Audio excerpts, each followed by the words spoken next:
Joining us now is Chief Foreign Affairs Correspondent Lara Logan, who knew Marie Colvin. She also knows the dangers that journalists face all too well. Good morning, Lara. Good morning. Tell me about her and how she felt about reporting and who she was. Well, you couldn't be part of the foreign media world and travel to these places and not know who Marie Colvin was. She was a legend in her own right and a pioneer in many ways, because as a woman, she started to do this work a long, long time ago when it was even more of a man's world than it still is today in some ways. And Marie was, this was her life. She was completely committed to doing what she believed in.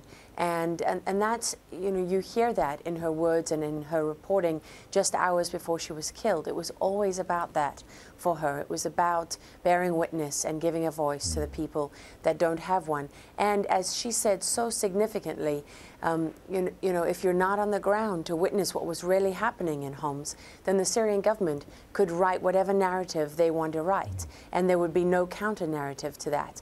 And Marie understood that only third parties, only independent people could fulfill that role. As much as citizen journalists and Syrians are doing their best, the Syrian government, it's too easy for them to just knock that aside and knock it down. And so Marie took incredible risks to go and do that, and that was completely in line with the person that she was. She was no stranger to risk. She knew what she was doing. She was one of the most experienced, and she was extremely smart about the decisions that she made, which is how she stayed alive for so long. Lara, there's been speculation and reports that maybe foreign journalists are targeted. Do you think that that's the case? You are someone that knows this subject very well. You know, the wonderful thing for the Syrian government in this situation is that nobody will ever be able to prove what happened on the ground in Homs. They know that, and they use that to their full advantage. Is it a coincidence that Marie was doing some very significant reporting just a few hours before she was killed? Many people in that world don't believe in coincidences. We're not supposed to ever be able to point a finger directly at them. That's a function of war, the chaos on the ground, and the fact that the Syrian government has done a lot to keep foreign journalists out of their country. They've gone further than any other government in the Middle East that's faced these uprisings and been very successful in trying to control the narrative. If you think about what the Syrian government has to gain from targeting journalists, in many ways they can't lose. They send a message to all other journalists that they're not safe if they come to Syria. They then followed up the attack, well, the incident by saying that any journalists who are in the country illegally should identify themselves and have their status rectified. So they're able to go after the journalists that are there and send them an even more chilling message if the deaths of Marie and Remy were not enough. And they rarely send a message to the Syrian people. I mean, this is a regime that on a daily basis is slaughtering Muslim women, children, and men. And this uprising began with the torture and murder of Syrian children. So it's safe to assume that being a journalist offers not only no protection, but puts you right in the firing line, because exactly what you are doing, what defines you and your work, the flow of information, undermining the Syrian narrative, what the Syrian government wants the world to believe is happening in its country. That's why you're there, and they've made it very clear how they feel about that. They don't want you there. It's not just Syria, though, Lara, that has made it increasingly difficult for journalists. What have you noticed in terms of a change as you try to cover these most recent conflicts?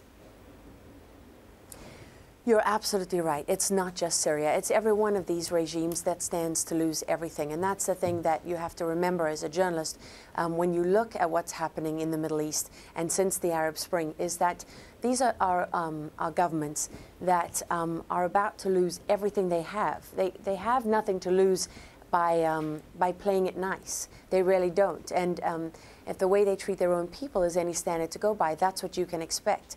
And when you know, it's well known that I was attacked in Egypt, and many people were surprised to hear me say in the weeks and months afterwards that it was elements of the regime and the Mukhabarat who were trying to discredit the revolution in Egypt who attacked me. People thought, but the revolution has won, the people have won, and that wasn't the case at all, as has become obvious in the year that followed. People are still fighting for their freedom in Egypt, and if anything, that fight is far, far from over.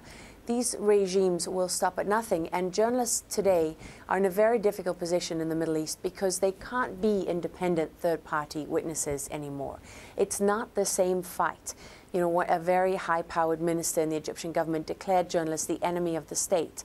And that's pretty much the same for any of these governments that stand to lose everything. You are the enemy of the state. And by virtue of what you do, you cannot be considered independent. You cannot be considered a third party in their eyes. And you have to remember that because it changes the stakes extraordinarily. Marie Colvin said this was the most dangerous conflict she had covered.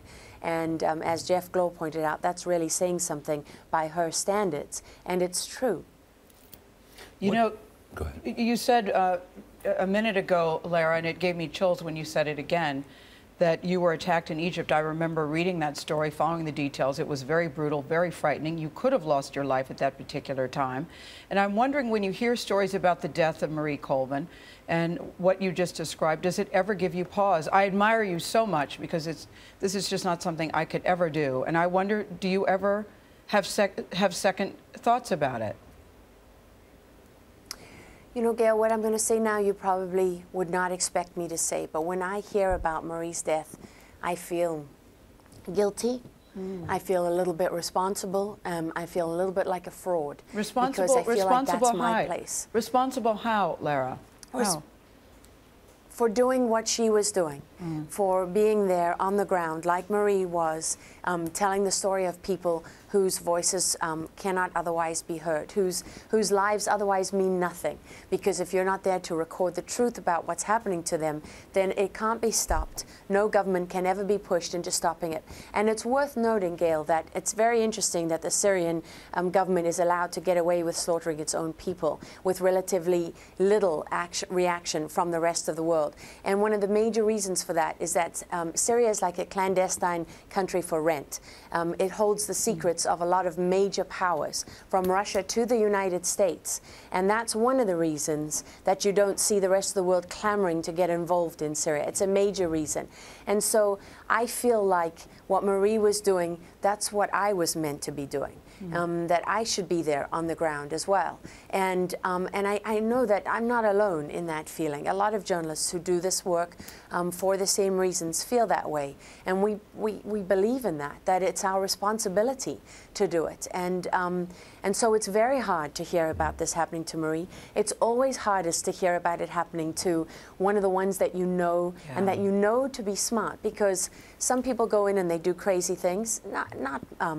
Not all of them, not most of them, but you know, Chris Hondros, who was killed in Libya last year, Marie, these are the kind of people who really knew how to navigate a terrible situation like Homs.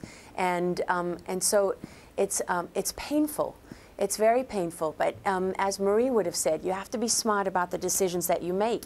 And it's not smart for someone like me after Egypt to go into a situation like Syria when I know what's at stake and I don't know my own capacity to deal with it anymore. And also, I'm a very public, easy target for the Syrian regime, and I have to factor that in now, which is a very uncomfortable thing for me. I don't like it at all. I'm very good at operating out of the spotlight, and now I'm in the spotlight, and I would rather be out of it. All right, Lara, thank you so much for joining us this morning.